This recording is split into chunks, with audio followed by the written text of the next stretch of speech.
Welcome everyone to this meeting. I'm Vanessa Maydew, Communications and Knowledge Exchange Specialist for SEBI-Livestock, which is the Center for Supporting Evidence-Based Interventions in Livestock. We facilitate the livestock data for decisions community of practice, which is why you are all here today. Some technical guidance before we get started. If needed, please rename yourselves to show your full name and organization if you can. Just press the ... button on your name in the participants list to do that. Please say a moment to say hello in the chat. So with your name and organization. You're always welcome to turn the video on. We would love to see your faces, but we will keep you on mute until discussions begin.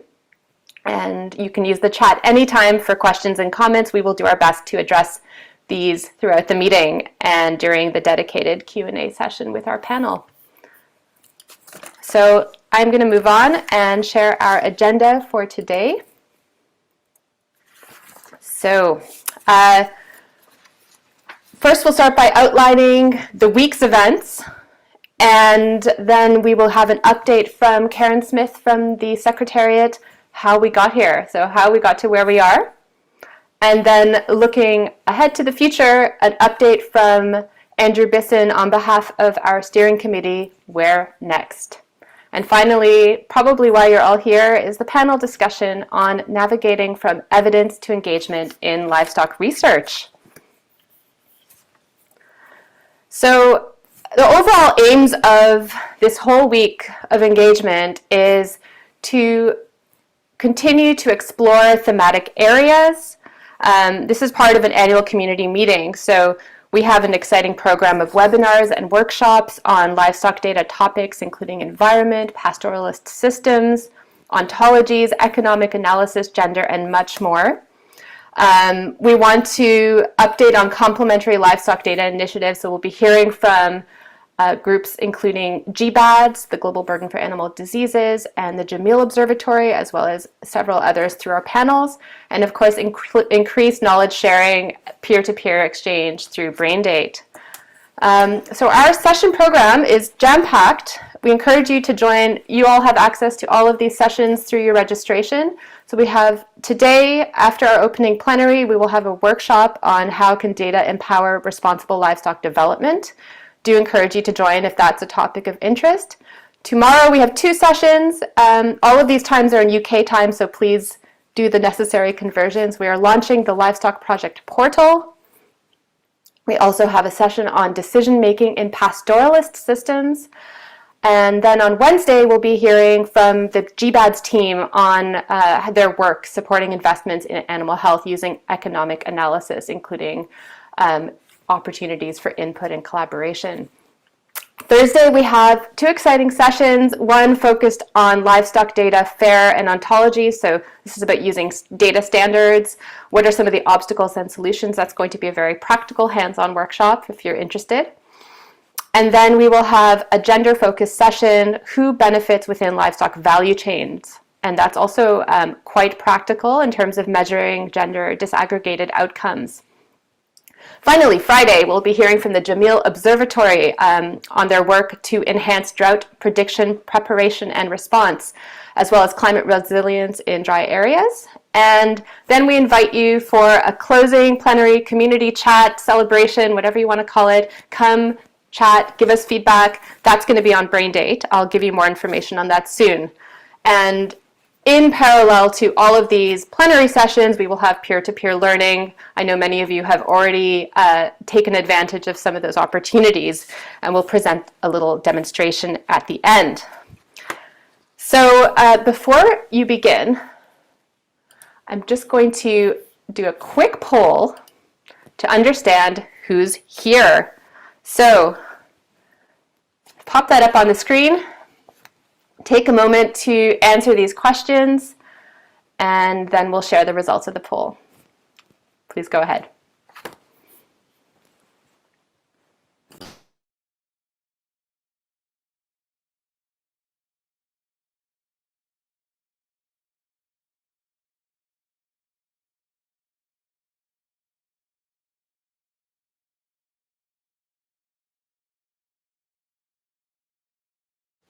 All right, almost half of you have voted. Keep it up.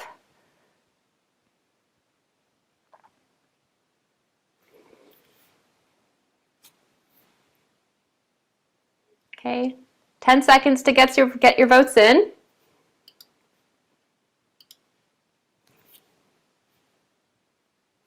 Okay, we're at 86%. That is good voter turnout. 88. Okay, 5 seconds.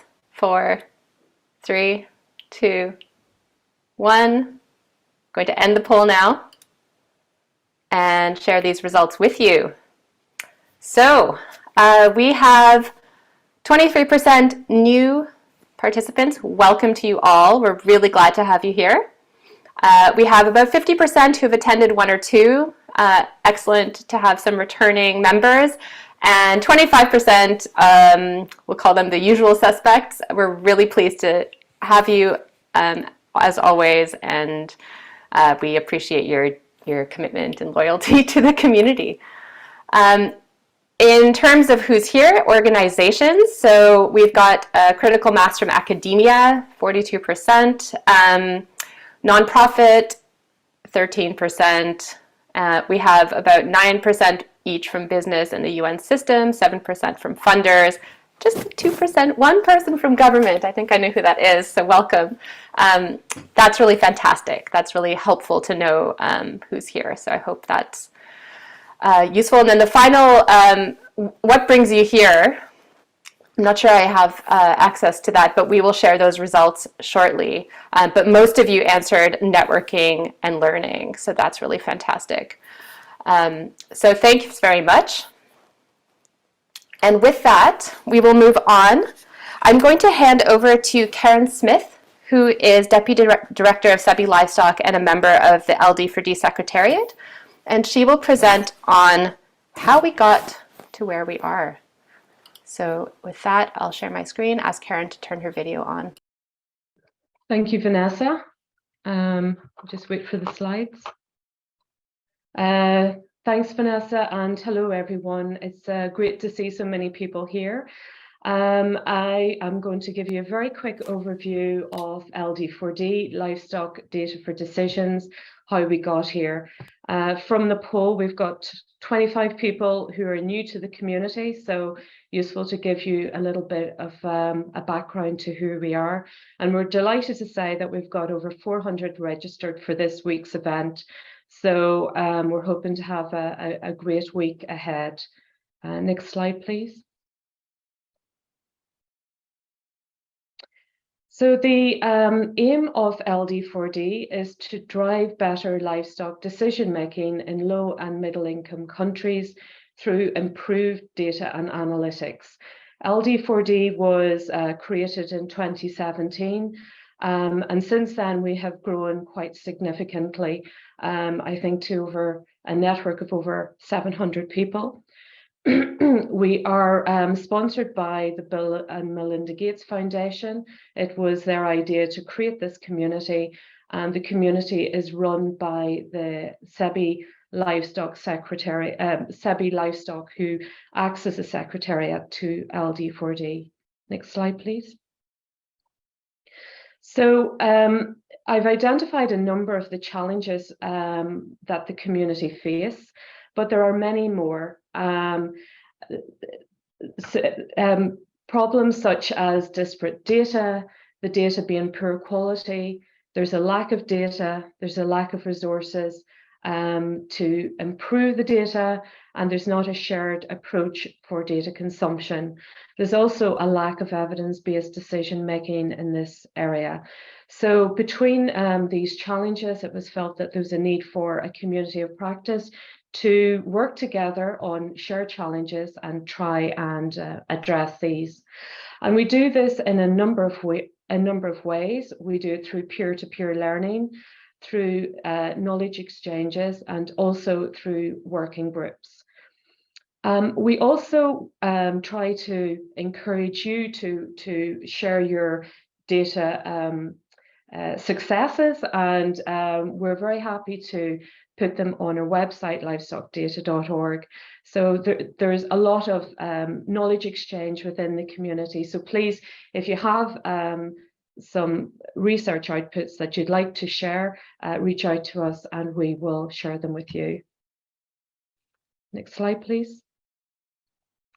Over the last year, we've worked on a number of different topics, as we've called thematic areas: decision makers' data needs, the funders portal, livestock ontology, livestock and gender, livestock environment, and data for livestock farmers. So these areas have either bubbled up from the community, from our last community meeting, or they're areas that we've been trying to work on for a number of years because they've proven to be a particular challenge to the community. Next slide, please, Vanessa. The data for decision making is something that we've really put a lot of emphasis on over the last year. And since January of this year, we've been working with a group of behavioral scientists, behavioral economists, to really drill into the issues around decision making and what the data needs are. And we hope to share the outcomes of this piece of work with you over the coming months. Next slide, please. The other topics that you see on the screen, we will be having discussions and report backs on those areas over the coming week. For the data to livestock farmers, this is something that we haven't done a lot of work on yet, but we hope to in the coming months, so watch this space. So we look forward to having a really good week. We encourage you to join Brain Date. We hope that you will join the sessions and make your views known. So thank you for your interest. I would now like to hand over to the LD4D Steering Committee Chair, Andrew Bisson, to give some remarks on the future direction. Thank you very much. Great, thank you, Karen. Good morning, good afternoon, everybody. As Karen has said, I'm Andrew Bisson. I'm a livestock advisor at USAID, and I also have the pleasure to chair the steering committee. So welcome to this series of meetings. Our steering committee is drawn from a range of institutions working across the livestock sector. You can see all these awesome people who've lent their expertise to help guide the work. Our function is to provide strategic support to what is now a 700 member strong network of people working in the livestock sector under the LD4D network. We also provide strategic guidance to SEBI-Livestock, who serve as a secretariat to LD4D. So together with SEBI, the steering committee have engaged. We have developed a theory of change, which seeks to reinforce the focus on decision makers and decision making. We have, in that pursuit, we have commissioned some work from a team of behavioral economists to really dig into decision making and decision makers and conducting an assessment to better understand that process, and also to understand where data lands within it. We will soon be concluding that work, or the SEBI team and the behavioral economists will soon be concluding that work, and we look forward to sharing the outputs from what is a different take on this, and a very interesting, what we've learned so far, some very interesting insights. So we look forward to sharing that with you fairly soon. And as part of that process and a commitment to being needs-driven, demand-driven, SEBI will also be reaching out to ask for your inputs on the type of decision makers you are working with and the technical topics that you're working on. And we're hoping that these insights into decision making and being demand driven can be folded into and help reinvigorate the working groups that Karen described a little bit earlier, to help them to land that data to be sharper and more strategic. We're also looking to make sure that the steering committee is as representative of the community as it can be. And there are a couple of vacancies coming up on that steering committee. So if you're interested in serving on the steering committee or nominating someone perhaps to be on that steering committee, please stay tuned for an upcoming announcement. So finally, I just want to hope that you enjoy this interesting program that's come up. I hope you find it stimulating, that it serves a purpose for your work. And with that, it's my pleasure to introduce one of my fellow steering committee members, Julia Jango, who's a senior scientist at the International Livestock Research Institute. Julie's going to be our facilitator for the next session. And so over to you, Julie. Thank you very much, Andrew, and good day to everybody. Welcome to this session. All of us are here today because we work with data and evidence around livestock. Many times we can't avoid certain controversies or debates around livestock and issues such as diets, climates, environments, and livelihoods. This raises a question, really, what is our role, either as scientists, funders, project implementers, or policymakers in engaging with different challenging topics? How can we responsibly inform discussions using data or evidence? So today, I'd like us to meet 5 LD4D community members who are generating and sharing evidence on some of these challenging topics. And I'd like to request that they share their experiences, lessons, and insights for moving forward in this area. Allow me to briefly introduce our speakers, and then we will have them respond to different issues. I won't give them in any specific order, but we have Shirley Tarawali. Shirley Tarawali is the Assistant Director General of ILRI, the International Livestock Research Institute based in Nairobi, Kenya. She's also currently the chair of the Global Agenda for Sustainable Livestock, in brief known as GASL. Shirley, if you're there, would you turn on your video so at least it's known who I'm talking with? Video's on, I hope. Okay, I hadn't seen you, sorry. Okay, then we have Tara Garnett.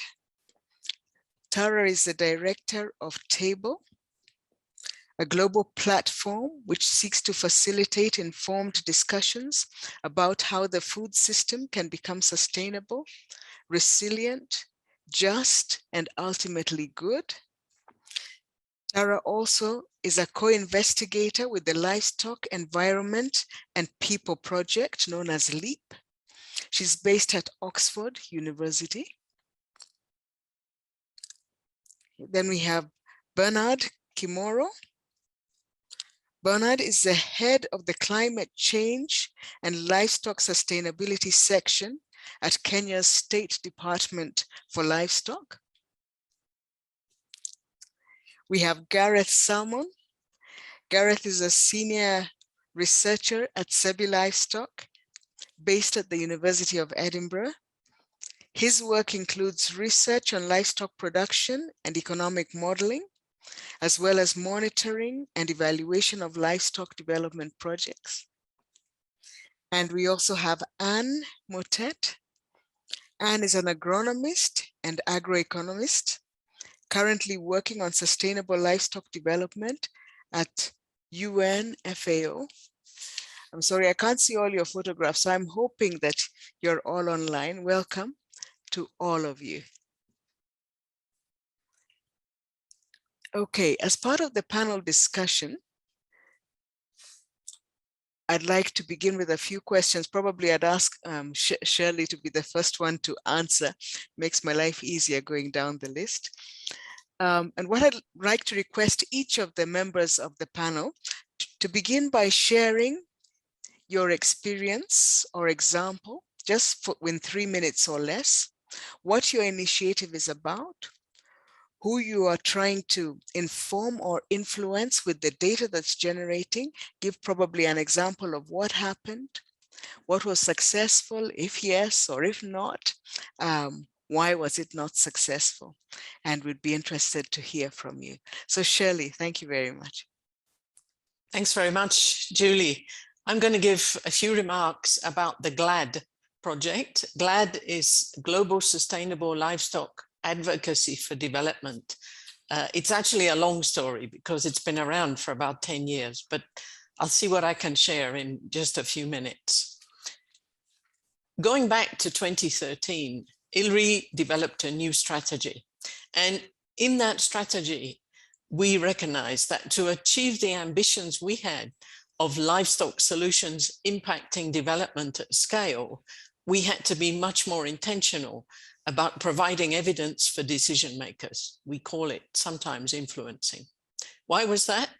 Because to achieve the level of interest and thus funding, not just for our research, but the wider livestock community, to ensure that solutions go to scale, we needed to ensure that we address things like Western anti-livestock messaging sometimes, where essential roles of livestock in development might be overlooked, and at times as well, a lack or disorganized data to support our contention of that importance. We actually got funding from Bill and Melinda Gates Foundation in 2016, and we've moved through several phases of learning to be much more intentional and focused in terms of assembling and communicating evidence, with whom and how we engage and so on. And I'm just going to give a couple of contrasting examples to illustrate some of that learning. Pre-GLAD, but not pre-strategy, there was an example in the UK, an article in a new UK newspaper that strongly advocated for getting rid of livestock, especially on rangelands. And we thought it would be a great idea if our ILRI DG put out an opinion piece that rebutted and brought nuance to many of the claims in that article. So we did. Less than 24 hours after we put that out, we had a deluge of over 400 comments. Many of those comments sort of degenerated into pro and anti-livestock people arguing with each other, accusing us of being just supportive of livestock industry, etc. Wasn't hugely successful, let's say. Quite a few years later, we all know it, the Eat Lancet report came out. Lots of media coverage highlighting, again, negative messages about livestock. And it would have been easy for us to take a similar approach, but hopefully we learned something. So this time we got one of our partners from and based in a developing country to share his experience and perspectives of the realities concerning livestock, their important and at times essential roles in daily livelihoods, very personally, specifically, as well as the context of the country. And the result was a much more positive response right across the world, even in a developed country that refused to participate in an Eat Lancet event. So we learned both approaches used data, numbers and evidence, but in the first we were a bit too focused perhaps on rebutting the content and tone of the piece. And the second, we really focus more on sharing, again, using data with personal stories, but sharing realities. And that's reinforced our approach and helped us not to feel like we've got to respond to everything negative about livestock, but getting into arguments, but rather to keep putting a balanced perspective with supporting data, combining anecdotes and hard numbers. Thanks, Julie. Thank you very much, Shirley. That's very interesting. Maybe I'd request Tara to give feedback on the same. I'll ask all the panelists to give their view and then we can have some discussion after this. Thank you very much. Thank you, Julie. So I thought I'd share our experiences of working and being Table, which is a collaboration of 3 universities, of which Oxford is one.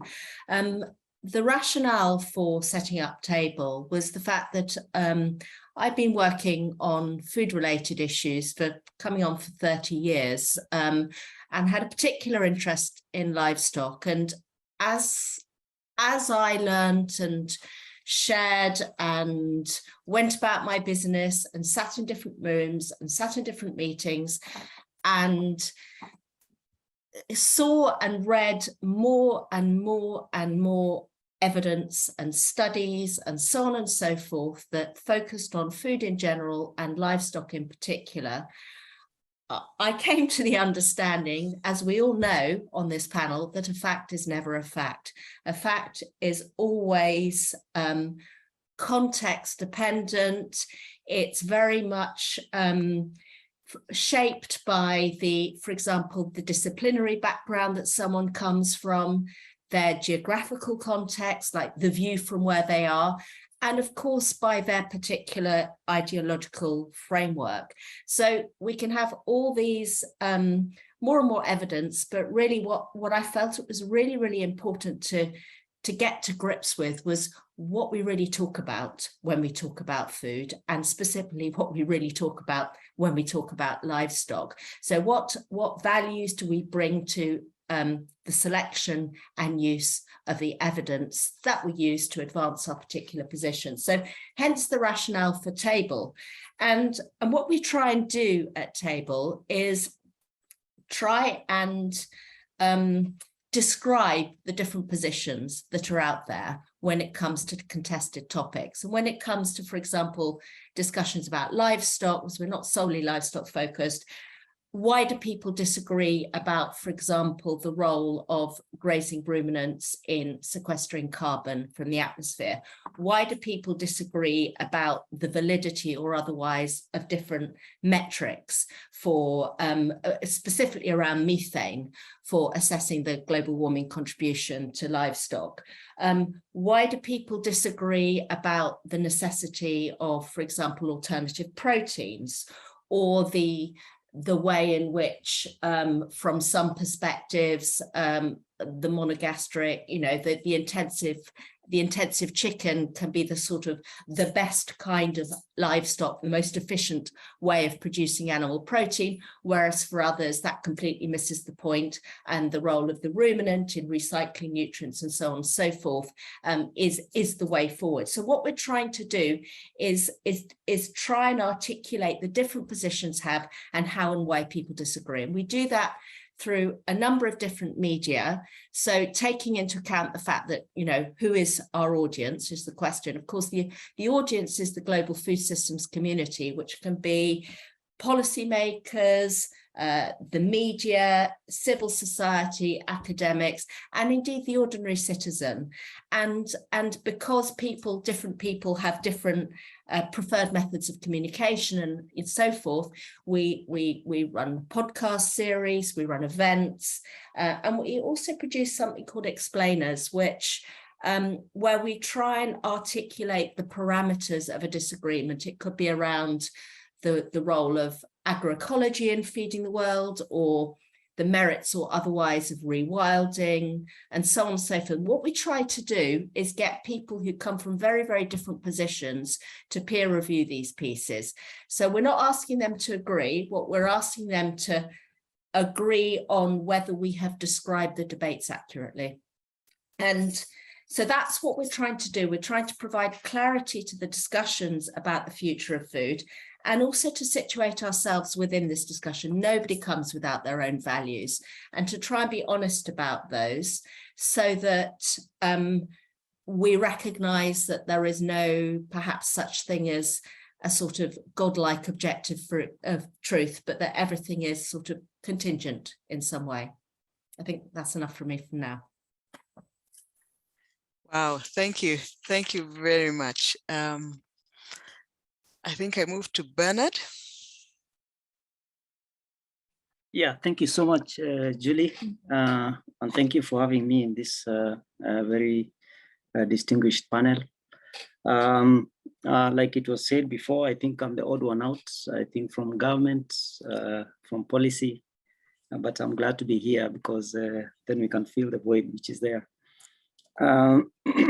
We, at the policy level, I think I just want to clarify that ours is to actually use the data to inform the policies that we come up with, and also the measures.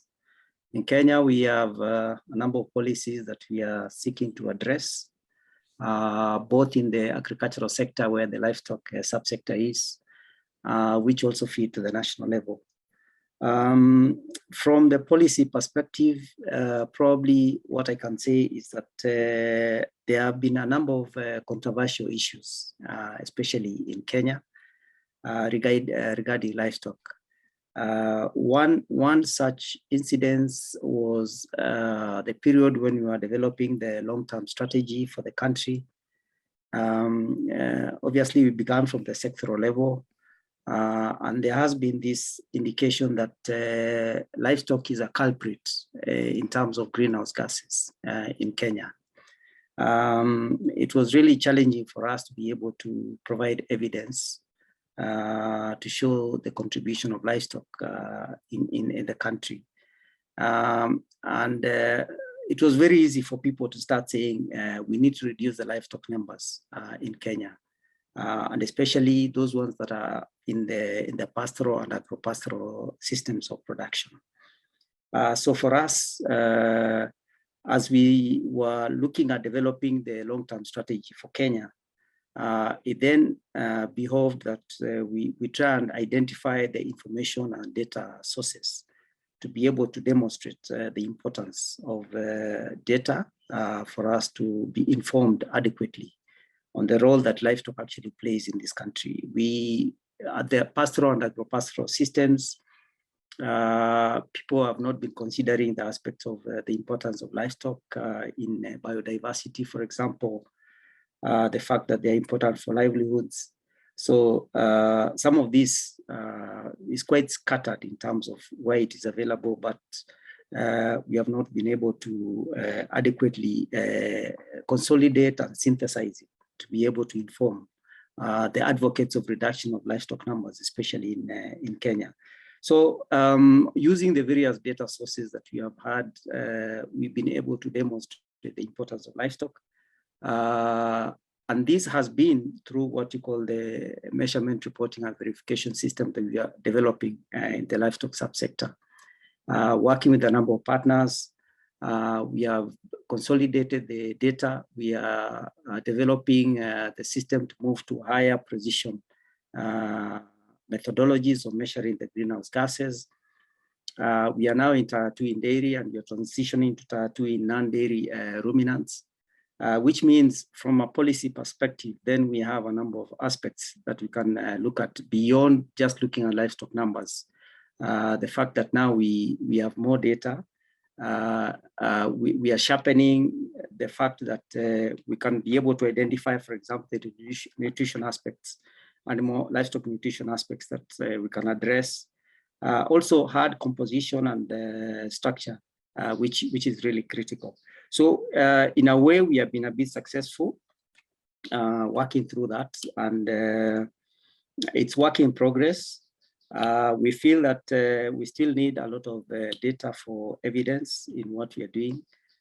Getting data consolidated to be able to do the kind of work we are doing is quite challenging. But through initiatives like livestock data for decisions, we feel this would be a very good avenue for us to be able to continue succeeding. So there is the controversy in terms of reduction of livestock numbers, but we are also demonstrating the importance of livestock, not just in mitigating the greenhouse gases, but also as a resilience mechanism that is required in the country. Yeah, so that for me is the controversial issue that where we are using livestock data to be able to demonstrate the importance of livestock. Thank you. Wow, thank you. Thank you very much. It's going to be an interesting discussion. Gareth, please could you share your work? Yeah, thanks, Julie. So I, as the introduction said, I'm a researcher from SEBI. I've been SEBI support LD4D as a secretariat. And one of the first activities that LD4D undertook, probably starting back in 2017, was to look at several popular livestock facts, the regularly used livestock facts, and investigate where they came from, the data and evidence behind them. The idea was to approach it entirely neutral from the perspective of pro or anti-livestock, but come at it from the data and the data angle, and that was how we were going to remain neutral. So we presented stories about several aspects of how livestock relate to to humanity. So how they support livelihoods, how they support economies, zoonosis, emissions. And obviously a lot of these things are things that could become part of controversial discussions quite quickly. And what we did was we presented the uncertainties, the variability, and even the unknowns behind these popular facts. Things that when people quote them in either the introduction to maybe a paper or even in popular media, that people might not be really certain of or know or even reference. But we felt, and LD4D felt, whichever side of the argument you're on, or you're not on a side, but you're in the middle, you need to know where these numbers came from. And I think people found them interesting and informative. We did get them in front of some quite high level people, so hopefully we made an impact there. And hopefully it got people thinking about the validity of the numbers and where there are uncertainties and where there's just inherent variability. One of the experiences I found that was quite interesting was I could see evidence after we released them of the audience, depending on the audience that was reading them, which bits of the products was picked up on.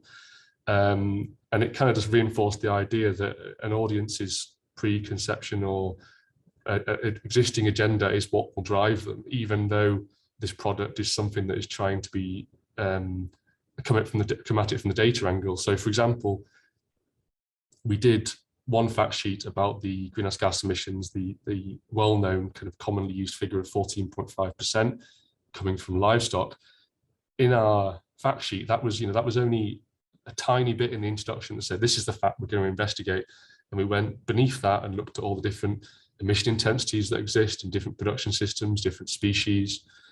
So the vast variation behind this global average is what we were really focusing on. But then I saw references of the document which just picked up the 14.5% figure. So, I mean, that was a secondary reference anyway, but rather than referencing our product and saying LD4D discussed the uncertainty behind this, or the variation behind this, it was just livestock give 14.5% of emissions, reference LD4D.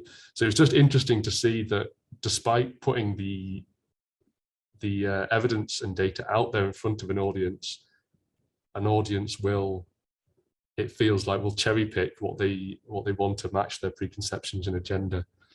And it's something that we within SEBI have been thinking about as well, is since we did that, how much do we need to worry about this? And this is why this discussion today is really interesting.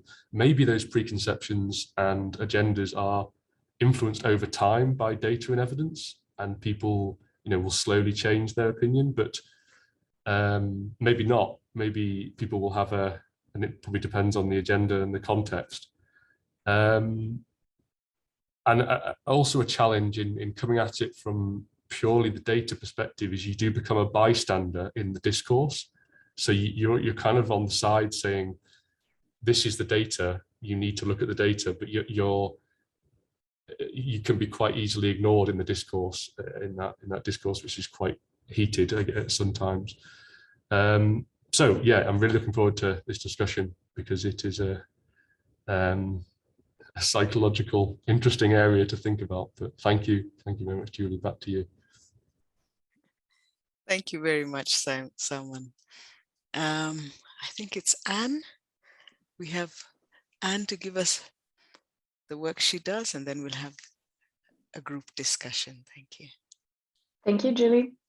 So I'm the last one, and I guess I can give you a bit of a perspective from the UN system point of view, because as FAO, we are an intergovernmental organization, so we have a mandate to provide impartial information and knowledge to the governments, obviously, but also to partner in the science or academia world, and to the media sometimes. So as everyone, for us, remaining neutral is part of the job. And it can sometimes be a bit difficult, especially when we have another party that doesn't have to remain neutral. And I think this is something that we all experienced, and I heard that from the colleagues around the table today. So the way we provide this information and knowledge is through publication. So we have flagship reports. Gareth mentioned the 14.5%, for example, but we also have scientific papers, we have op-eds, we have interviews. So we try to have a wide range of communication ways. But one particular case I'd like to use today as an example is the one on the scientific papers, because we're here with a community of scientists. It's about this paper we produced on the global livestock feed ration. So what do livestock eat? Is it different between pastoralist systems or feedlots or poultry, pigs? Tara mentioned this also earlier. So we were invited to produce this review as FAO, and we partnered with a lot of people, including Gareth. Thanks again for your contribution. This process was very long. It took a year to write the report, the study, to a year and a half to review. We had 4 or 5 rounds of reviews, lots of people involved. And eventually it was published. It was very good. There was a good breakdown of what livestock eat, so a large share of the cereals produced in the world, but also a lot of material that we cannot eat as humans, like grass and crop residues. So it was a nice way to put a new perspective into this debate between feed and food as competition. So eventually, these results were also adapted at national level. We saw nice infographics that were produced independently of us, which was nice. But we also see that this misconception that livestock mostly eat cereals still remains in some scientific areas or in the public. And we also see this cherry picking that Gareth mentioned in the livestock sector. Sometimes our partners only pick the part where there's only grass and straw feeding into the livestock ration, and they forget about the cereal part. So I guess my point is to say that as scientists, when we publish something, we have the feeling that the job is done, but it's actually the beginning, right? It's the easiest part to publish something, and the hard job starts after this information is out there, and how we present it, how we give access to it to our partners, or sometimes the ones who don't have access to this kind of information. And I like what Tara said about the fact that it's not always about facts, actually. And facts can be different from different perspectives. I guess for a lot of people, it's more now about the experience they have with the facts, or the experience they have with you. And Shirley mentioned that it was also about being influencers sometimes. So my question is really a question I'm asking myself and the panel today. Do we have to become influencers to get our messages across? And are we working with the same tools as the real influencers whom we're trying to challenge with our data? We know from recent examples that the most impactful projects, they often also are the ones who have the largest budget in communication. So what does it mean in terms of planning our science projects? Do we need to allocate more of the budget into PR, for example? This is really the questions I'm raising from my experience. Thank you, Julie. Wow, thank you very much. And you've raised some very critical questions that I think that everybody would have probably a different answer to. Some of the issues that have come up in all the different discussions is, when you're looking at the agenda, who and what is driving it, and how is this influencing some of the outcomes that we are getting. But just based on some of the issues that you've been raising, Anne, maybe I'd like to ask you, could you explain or talk a little bit around, how do you look at aspects related to trust in terms of the data or the information you provide?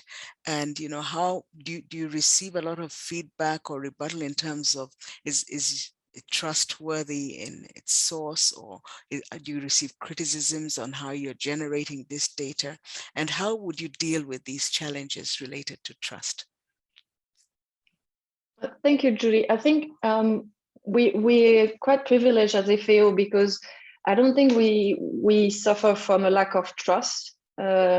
Sometimes there is a perception, or some influencing groups would like to show that FAO is maybe working too closely with the livestock sector. Sometimes it's the other way around from the perspective of the livestock sector. So this has been brought.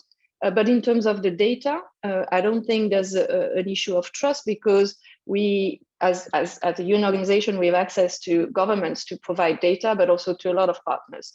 what is maybe more the problem working at this global level is the question of uncertainty. For example,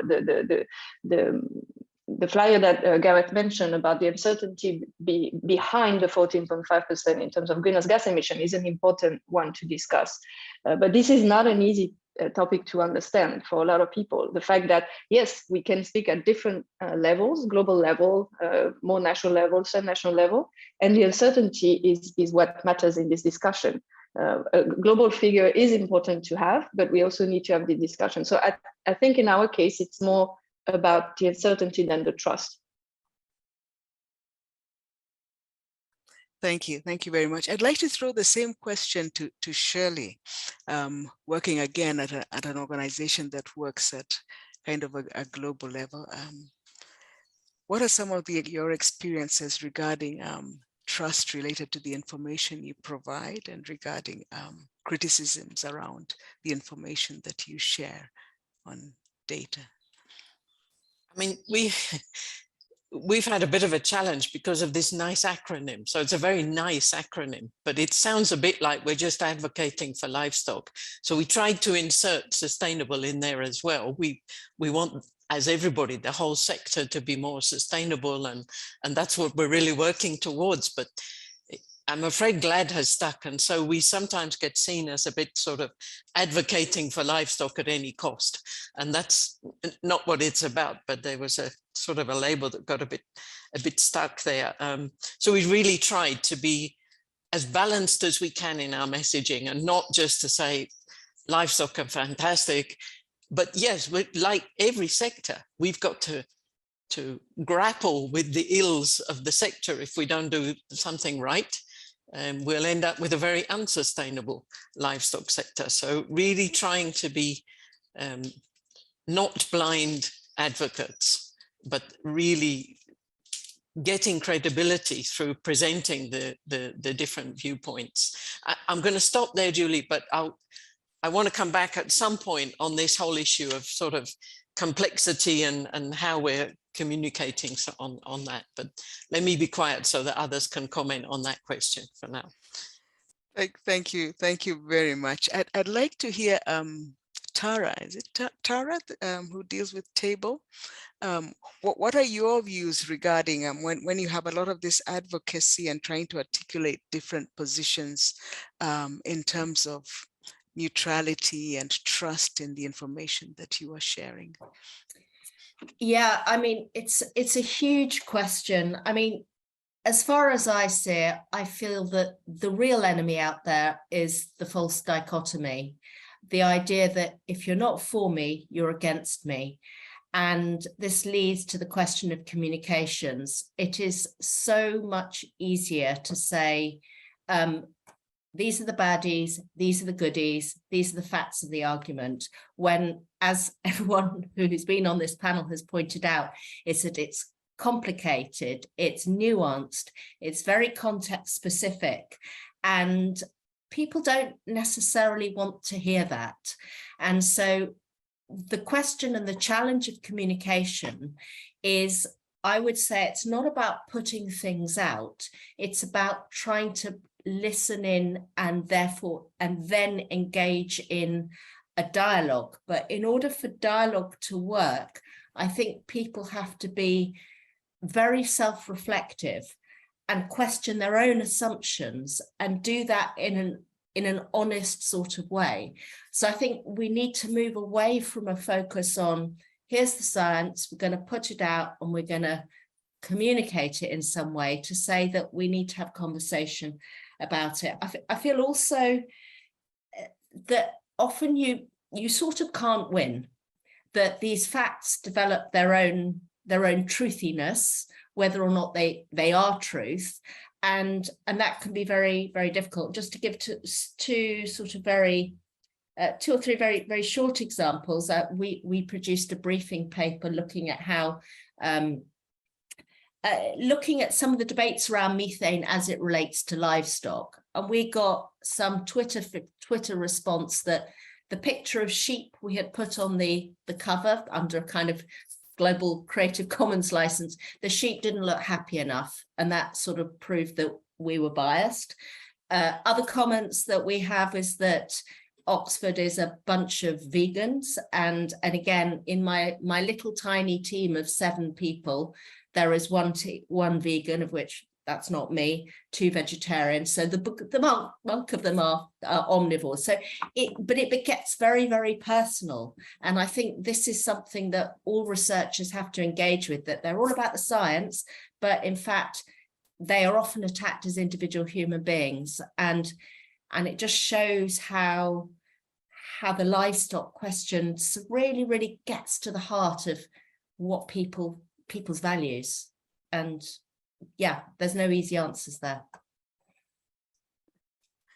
Thank you. That's an interesting example. Bernard, I'd like to ask you, in terms, you're always looking for trustworthy sources of data, and then once you put out information, what are some of the issues you experience? Are they personal also at you, or how do you get to communicate in such a way that it's effective and then will actually influence policy that will be adopted?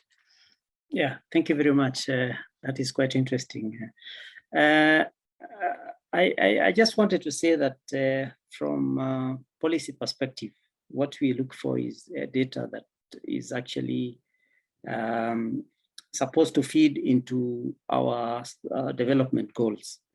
Of course, there's so much data and information coming from very many sources. And from a government perspective, ours is actually to be able to stay neutral in terms of all this data. We have information and data that is actually looked at as personal expression. It could be a research, but we can see there could be some sort of a direction of thinking in terms of how this information is being relayed. Or it could be information that we actually look at and say, this is important for us. I just want to give an example. We see that there's quite a bit of research going on a number of areas. One is, and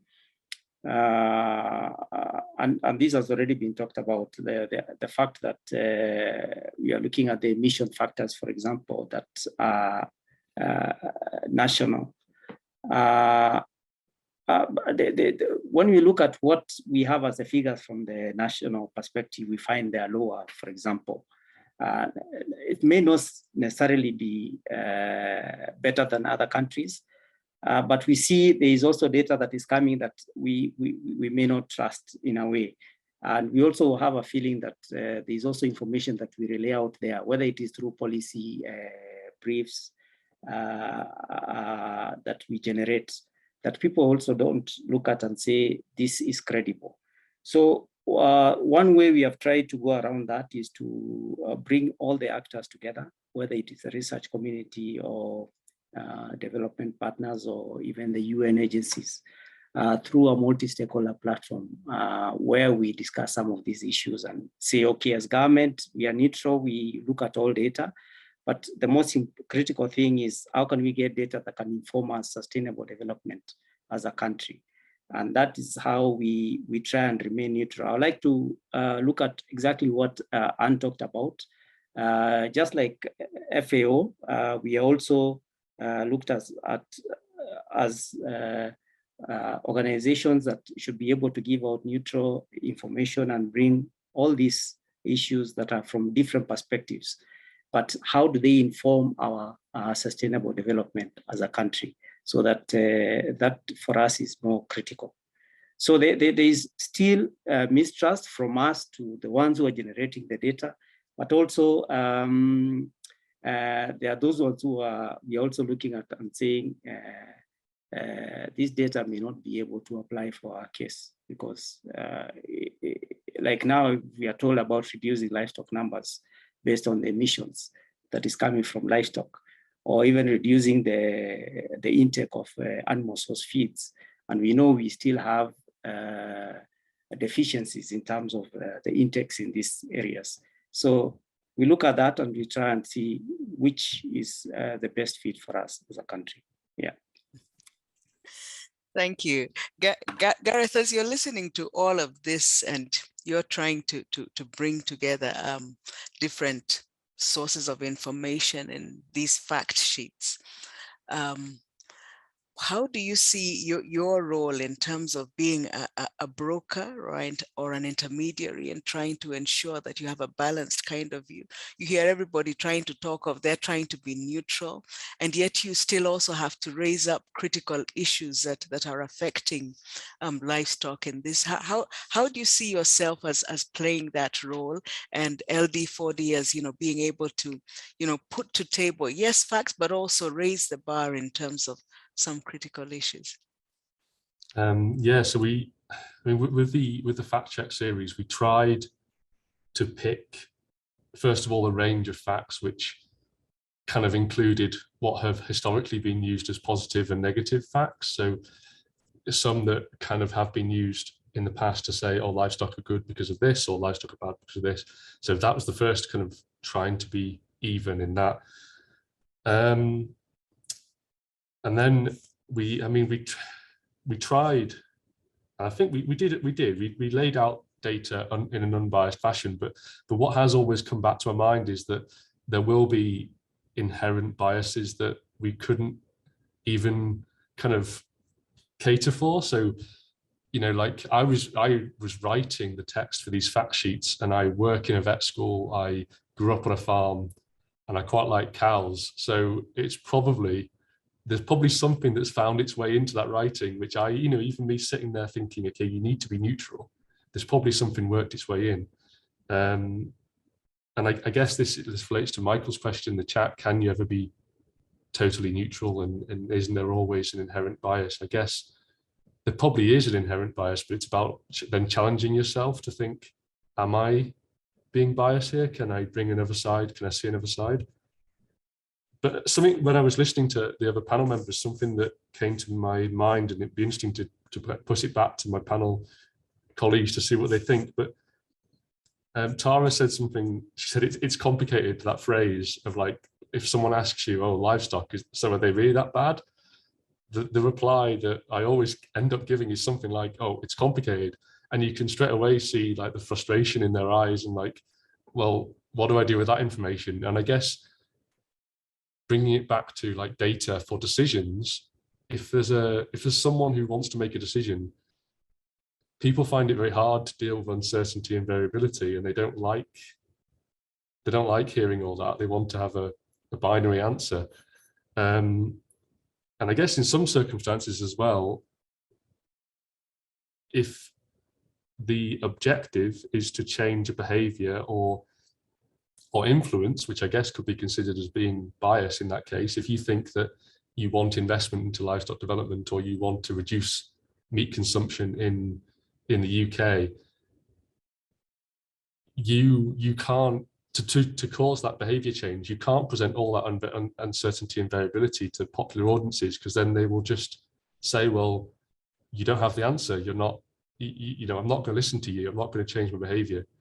But then you are, that's a fine line between science and behavior change, I guess. And I wonder where we fall on that spectrum. But yeah, the classic, it's complicated. Wow, this is an interesting discussion. It's very hard to, as you say, to get a binary answer.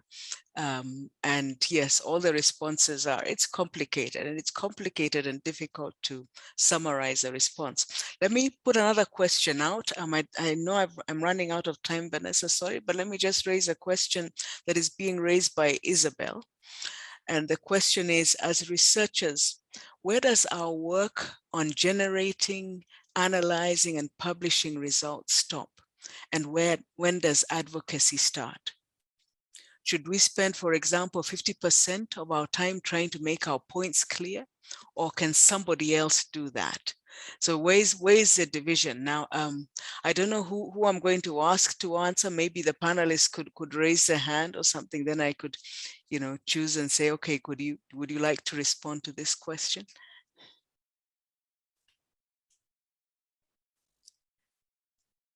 Tara, did I see your hand up? Well, I'll have a go at it, but I actually don't think it's a question. It's complicated to make things worse. I think there is always the danger of false bias, and we've had lots and lots of discussions within Table about this idea of whether, how, and if as researchers we can ever be neutral. And for example, let's take the BBC, that was very, very criticised until recently, that it presented a kind of false bias when it came to climate change reporting. And every time they had somebody saying, you know, climate change is happening and it's very bad, they would have a counterpoint of view that would say, oh yes, but you know, the climate's always been changing and blah, blah, blah. So there is the risk of false bias. I think when it comes to the livestock issue, it's definitely not as clear cut as climate change. And I think good communication is also good thinking, in that if you can't communicate your ideas, then maybe you don't know what you're talking about. So I would say that to be able to communicate is also to be able to think. That said, to oversimplify is unhelpful, because it feeds into these false binaries, and it creates a sort of unhelpful inertia, because it just becomes a tug of war. So to be able to, I guess, communicate an enthusiasm for embracing complexity is the real challenge. And to be honest, where as a researcher you have your own position, while recognizing, I think it's to not be shy of the fact that we all have our own positions, but that we need to see this within a context of, yeah, I think honesty. That's really all I can say. And different researchers will position themselves differently on the advocacy sort of spectrum. I have colleagues who are quite forceful in their opinions, and others who say, oh no, I'm just going to publish my papers and go and hide. And I think those two positions are legitimate. It's just, yeah, and I think everyone always gets it wrong because it's impossible to get it right, I suppose. Thank you. Any other very quick, brief response to this before I move to another question? Anne? I thought Bernard had his hand up, but just going to say very quickly. I didn't see. I think he wants to say something as well, but there's about this question on 50-50 from Isabel, for example. Should we spend 50% of our time on advocacy? I mean, that's a question I ask myself all the time, but I think there's also an allocation of the audience we're talking to and we're working with. So maybe not our time should be spent on advocacy, but maybe on the working time and the bit of advocacy we're doing, we should look into who we're talking to and maybe avoid some sort of echo chambers, always talking to our livestock community, they're already convinced, but engaging with nutritionists, for example, specialists in nutrition, and their perspective on the environmental impact of livestock may bring something new, and we may reach out to new communities this way. That's just what I'm thinking. And I see that Maggie suggested the same thing as well in the chat. Over. Thank you. Sorry, Bernard, I know I'm running out of time, but I'll ask you now to respond to the next question. And the last question really, and just quick answers from everybody, is really how can LD4D help to bridge some of these issues that we are looking at? And what's a follow-up that we can make or a way forward? Just quickly, in your view, how could we make a difference in terms of addressing some of these controversies and challenges raised? Yeah, thank you very much, Julie. I think you've raised a very important issue on that question. For me, we must always ask ourselves, the data, the information, what is it for? So the issue of generating an advocacy should actually be interlinked.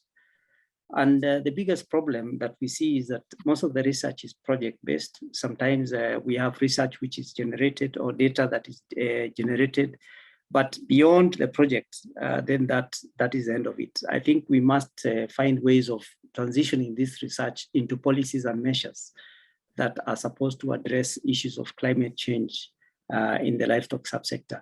So for me, one of the things that we can do, and especially with the livestock data for decisions, is to try and see how can we link up with the other action networks which are there. I've talked about multi-stakeholder platforms which are there. I'm happy my chair, Shirley, is there. So how do we link up with those kind of networks that have different stakeholder groupings that can be able to take this into advocacy and lobbying to be able to inform the wider livestock community in terms of this research and data on a more sustainable basis. Maybe that's what I can say for that for now because of time.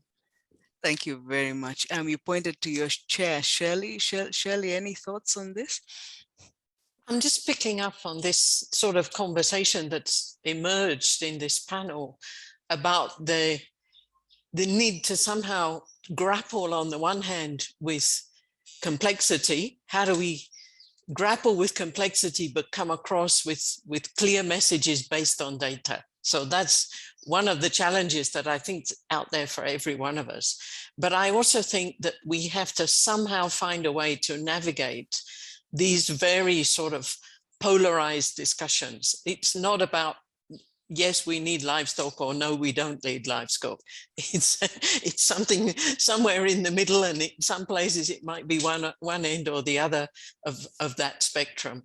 And in doing that, we've been talking a lot in ILRI certainly about changing the narrative. I've just come with a new term about elevating the narrative. And why do I say that? For the reason that we've seen in the chat from Maggie and Anne just mentioned as well. We need to get livestock as part of development narratives, as part of nutrition narratives, as part of environment narratives, or whatever it might be, and start from common points. Yes, we all want better, more sustainable diets, or whatever it might be. What does that mean for livestock? Thanks, Julie. Well, thank you. Thank you very much, all of you. I mean, this is really an interesting discussion. I wish we could go deeper or have more time. Good communication has come out as really clear that we have to work on this. And as you indicate, what sort of narrative are we using to get our message across? And please, I'm sure you have very many other points on the discussion. Please share them in the chat. We'd be very happy to take any notes on this that can then help to drive the discussion forward. Vanessa, I'm sorry I went slightly over the time, but I really want to say thank you to everybody who's contributed to this panel discussion. I'm really sorry if I didn't give you enough time to talk or share your points, but I hope, Vanessa, next time you will probably expand or increase the amount of time available to enable us to engage even with the audience. I'm sorry I didn't see all the questions in the chat, but probably Vanessa can follow up with these in another discussion. Thank you very much. And thank you very much to you, Julie, for an excellent job.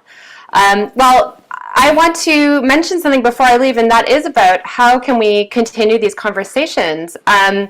You've probably all by now heard that we're using a platform called Braindate, and it's a peer-to-peer learning platform. What are Braindates? They're one-to-one or small group discussions you book to have with other attendees at this event all week long on topics that you want to talk about. So these conversations take place on the Braindate platform via video chat. You all have access as you've registered for the meeting. Basically, Braindate is a way for you to intentionally network at this event. You can use it to connect with like-minded people, have meaningful and authentic conversations.